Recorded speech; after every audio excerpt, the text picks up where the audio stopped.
The first question was the unique email addresses, and this question was completely based on string, and we have to do some string manipulation. So we are provided with the email address, and email address has a local name, like whatever in front of the at, and after the at we have the domain name. So in the local name we can have alphanumeric characters in lowercase and dot and plus as well. So if we encounter a dot, uh, then we have to erase that dot, and if we encounter a plus in the local name, then we have to erase the string from the plus part up till the at portion. So let's say we have this example. We have a vector of strings, or you can say as an array of string. So in this, if you see this string, then we have to erase this dot, and we have to remove all the characters from plus till the at. So we will left with testml at leetcode.com. And similar here, we have to remove whatever the characters after the plus have, and till the at, and we are left with again test email at the rate leetcode.com. So these two strings will be same, and this will be a different string. So ultimately we have to return the different numbers of email addresses we have, like who will actually receive mails. So the constraints are also very much less. Any questions regarding the problem statement? Anyone?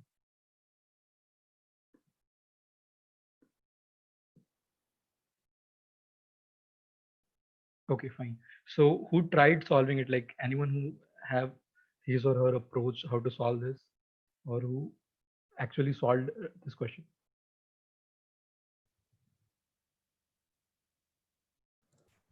I think the main essence of the problem is, how do you identify emails which are same? So essentially, you have to take those front and separate parts. Probably what I would do is create a hash map, and first, take every input element, like first split it out by at the rate, and anything which is after at the rate, we can just put it as a key for the hash map and entry, and then process the initial part, or rather we can have a hash map of hash map. I don't know. Maybe okay. So what we can do is just process the first part, simplify it, and then use the entire string as a hash map or a hash set key. And this we can continue for all the elements. And if there are duplicates, if we are trying to add it to the hash set, they'll still remain the same. And at the end, we can just return the count of the elements in the hash set. Okay, but I think creating the domain name as a key is like not. No, not the domain name as the key. That was my initial, but I stopped that way.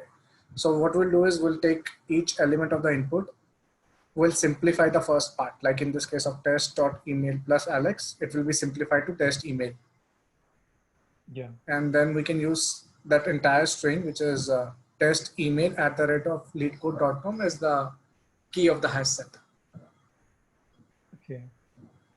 So then when we come to the second element, it will again simplify to test email at leetcode.com, and we'll try to add it to the hash set, but it's already there. So not create a duplicate entry, but for the third entry, it will have to create a new key. So basically you're using hash map just for like testing, getting the hash set. Yes, hash set. Yeah, so in spite of using the hash map, I use a set. So what am I doing is, like whenever I'm encountering a string, then I'm just processing its local, what is like a local local part. name. Yeah. So the first thing I'm doing is like getting the location of plus, and getting the location of like index of the at, and then I'm using a C++ STL to erase it. And then after erasing this portion, I am left with just this part test.email, and I'm just iterating again over the local name, and I'm just erasing the dot, how many dots we have. Just a simple naive approach I'm doing. Right, that's correct. So I'm not using any like hash map, but I'm using a set. No, exactly. Hash map will That's not it. work here. You'll need a set. Hash map will not work here. If you use a hash map, then you will need a hash map, and the values will also be a hash map. So Yeah. first lookup will be So like domain name, whatever, and then sorry, go ahead. yeah, whatever you are pushing into hash map, like again, we have to iterate like over the hash map and give a count on it, like how many strings we have. But Right, that's correct. so any other approaches, anyone who tried solving?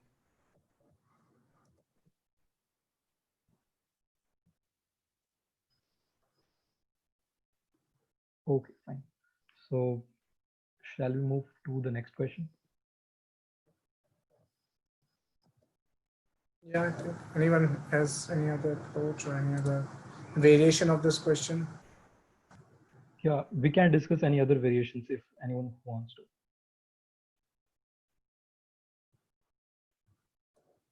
Okay, if let's say uh, we can change the domain part as well. So will it uh, again we have to process the complete string, like I can change the plus post, like if we have a plus in a domain part, and we have to process the domain part differently, and we have to process the uh, local name different, like in two different strings.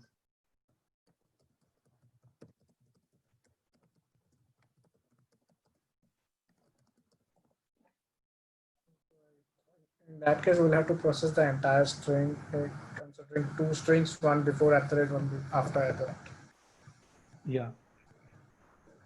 So I don't think any other variations it could have. Like just a simple string question on a simple string manipulation. So Hi, I think we can use try also. I don't know, but I've not implemented it, but I think we can use try here. okay, so how? TRI. Yeah, try is used for like this type of questions, but like Yeah, can yeah, you yeah. elaborate? Just process it from the end, okay? Like you'll come from MOC dot EDO. You'll just come from reverse, okay? So there in the domain part, we'll have a common string until that level.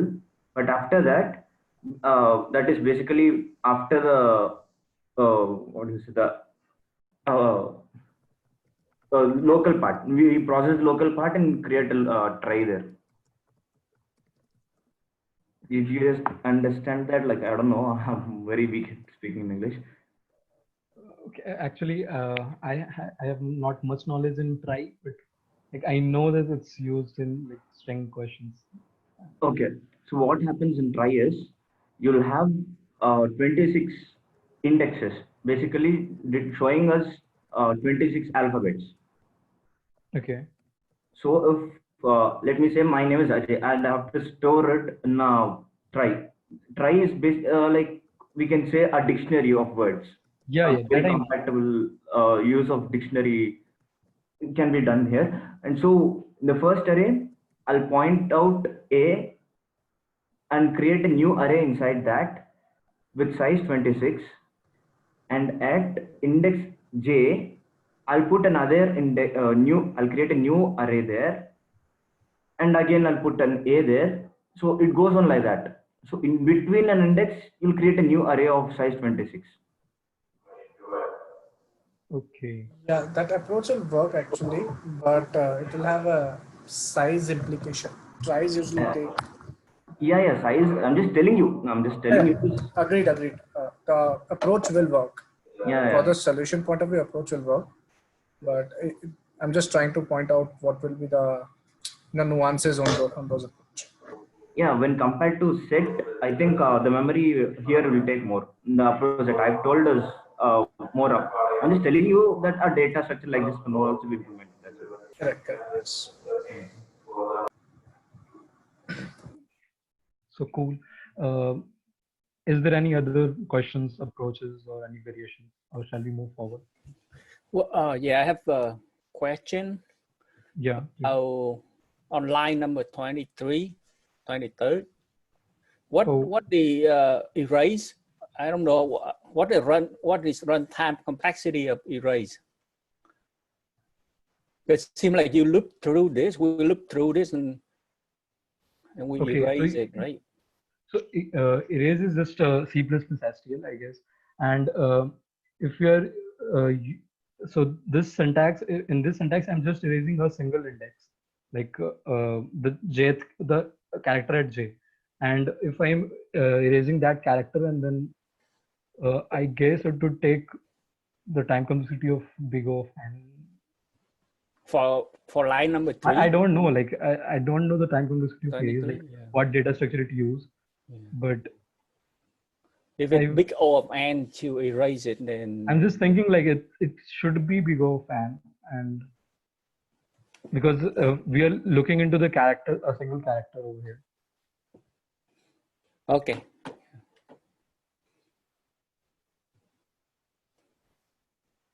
Okay, so any other questions, approaches, anything? So